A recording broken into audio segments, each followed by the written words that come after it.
Hello viewers, কেমন আছেন সবাই? বাংলাদেশের বর্তমান পরিস্থিতিতে ফেসবুক বন্ধ আছে।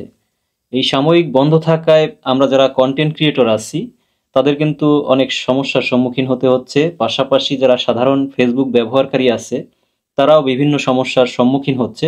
বিশেষ করে যারা প্রবাসী ভাইরা আছেন, দেশের বাইরে থেকে তাদের ফ্যামিলির সাথে যোগাযোগ করতে চান, তারাও কিন্তু পারতেছেন না। এক্ষেত্রে ফেসবুক, মেসেঞ্জার, ইনস্টাগ্রাম এবং হোয়াটসঅ্যাপ সবকিছুই মেটার। তো মেটা যেহেতু বন্ধ আছে বাংলাদেশে, মেটার কোনো সুযোগ সুবিধাই আমরা পাচ্ছি না।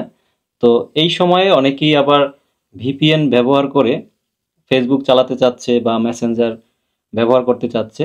আমরা যারা ফেসবুক কন্টেন্ট নির্মাতা আছি, যারা ফেসবুকে কন্টেন্ট আপলোড দিই, তো তাদের ক্ষেত্রে একটা সমস্যার সম্মুখীন হতে হয়, সেটা হচ্ছে ভিপিএন দিয়েও বর্তমানে ফেসবুক ব্যবহার করা ঠিক নয়। কারণ হচ্ছে কন্টেন্ট ক্রিয়েটরদের একটা গুরুত্বপূর্ণ বিষয় হচ্ছে মনিটাইজ। আর এই মনিটাইজটা কিন্তু চলে যেতে পারে এই ভিপিএন ব্যবহার করার কারণে। যারা কন্টিনিউ ফেসবুকে কাজ করেন তারা অবশ্যই জানেন যে ভিপিএন এক একটা দেশের এক একটা নেটওয়ার্ক শো করে, যার কারণে ফেসবুক এটা খুব সহজেই ধরে ফেলতে পারে। তো বিভিন্ন দেশের আইপি ব্যবহার করে যখন ফেসবুক ব্যবহারকারীরা ভিপিএন ইউজ করে ফেসবুকে ঢোকে, তখন কিন্তু ফেসবুক এটা বুঝে ফেলে এবং পরে তার আইডিটা রিস্ট্রিক্টেড করে দেয়। কারণ হচ্ছে তারা মনে করে যে এটা বিভিন্ন দেশ থেকে যেহেতু ব্যবহার করা হচ্ছে, হয়তো কোনো গড়বড় আছে বা হ্যাক হয়ে গেছে আইডিটা, এইটা ভেবে আসলে তার মনিটাইজটাও কেড়ে নিতে পারে।